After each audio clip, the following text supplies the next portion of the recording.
you know, I'm happy to see the goals go in. I'm concerned that we're giving up so many scoring chances against. Really happy with how C.J. Mott played tonight. I thought he was worth his weight in gold tonight. The other thing is that for the second game in a row, we came back for a 2-goal deficit early. Now, the good news on that is we're showing some resilience and some toughness. The bad news is we're falling down by 2 goals early. So, you know, we'll hopefully continue that resilience, but maybe find a way not to be playing from behind in so much in the future. Dan?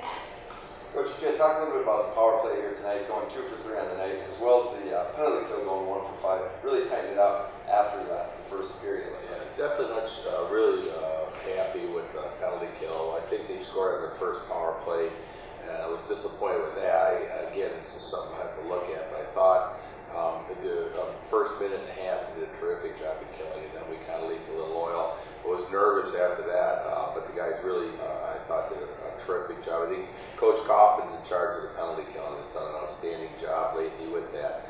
Now, in regards to our power play, we had worked during the week with Zarnhausen on quarterbacking that power play, and all of a sudden he's out. We were, he was, we're told now it's looking close to 4 weeks, and so out of nowhere we put Travis White in that power play spot. I think he ends up with 2 power play assists. So it just shows you the less we work with the guys, maybe the better off they are. But all of a sudden there's 2 points, and it's great to see Travis step up from a kid that a year ago couldn't even hardly see a shift, and now all of a sudden he's out there in all situations. I'm very proud of him and happy for him. Coach, can you go take me through the last 2 minutes of the first period and just kind of some of your thoughts on that? You guys hit 2 and then they add 1 with about 26 seconds left. Yeah, that's a good question. It's kind of blanked on my mind. I wasn't too upset with the goal they got. It was great. It would have been nice going to the between period for 2-2. And realistically, our first goal that Connor scored was a big goal for us, being down 2-0. I thought we were a bit listless. We were on our heels. They definitely jumped us. And to get that goal, I thought really helped right the ship. But then their third goal was a fluky goal, realistically. It was a shot, it hit the boards, and it pirouetted over the net to their player who picked it out of the air. Great play by him, but very unfortunate bounce, very unusual bounce to see it. It was almost ice level, hits the backboard, pops straight up over our goal right out in front. Now with that said, that was one of the more innocent plays all night. I thought they generated a lot of good scoring chances. I really thought UAF played very well, and I thought if it had been for CJ, the numbers instead of 3 goals against might have been closer to 5. And we know as a coaching staff that we won't continue to win games giving up 3 goals a night. That's you can never count on your offense to score that many every game, and so we're going to need to start paying attention to our defensive play. And like I said, that number could have been much higher tonight, more than 3 goals for UAF had our goaltending not played so well. Did you feel there was a turning point in that second period where you guys hit 3, where you felt like momentum was kind of shifting in your favor at all? Not really. I didn't, truthfully, I didn't feel very comfortable until Corey Kane scored the 6th goal. Up to that point, it's a 2-goal game. There's 5 minutes to go. They banged one home. Now we're down to the last minute. They pulled our goalie. We're looking at tie, overtime, shootout. I've been there, done that. You know what I'm saying? So at no time did I feel the tide ever shifted. I always felt like that game was up for grabs until when Corey scored. And it's like, okay, well, we are the woods. You mentioned Scott being out. Can you talk about the play of players like Connor and some of the freshmen, and obviously Travis White stepping up in his absence? Yeah, no, I can talk about that. I thought Travis White's really played very well. Like I said, he's been a blessing, and maybe he had not been for Zarnhausen going down, Travis would have seen that amount of ice time, and he's really been shot in the arm for us. We're very happy with the play of all our freshman defensemen right now, but I think the biggest surprise, hands down to me, in terms of defensemen, has been the play of Travis White. It's terrific. Okay, thanks, guys. Connor, you're up, buddy.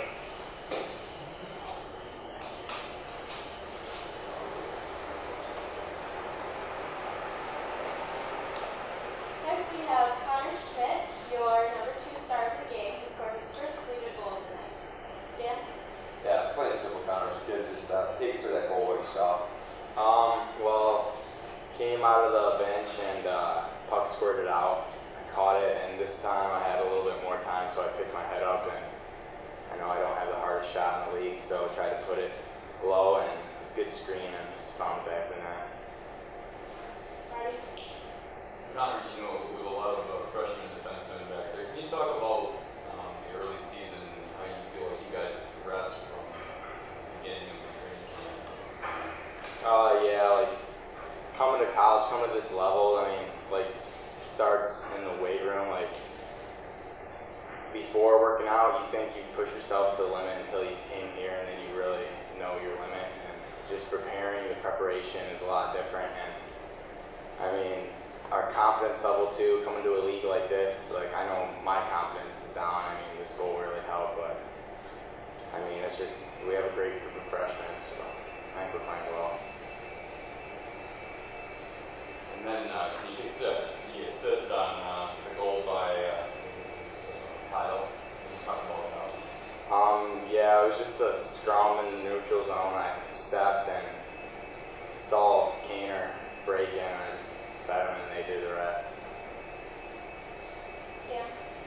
Connor, obviously not the biggest guy, but you seem always out there to play with the mean streak, whether it's pushing or shoving after the whistle or finishing every hit. Is that an aspect of your game that you would say is your strong part? Yeah. I mean, I know being this height and this weight, I mean, I have to play like I'm 6'3" because I'm not 6'3". I mean, that's a big part of my game, but I mean, I have to lay off on the penalties too. Thank you, Connor.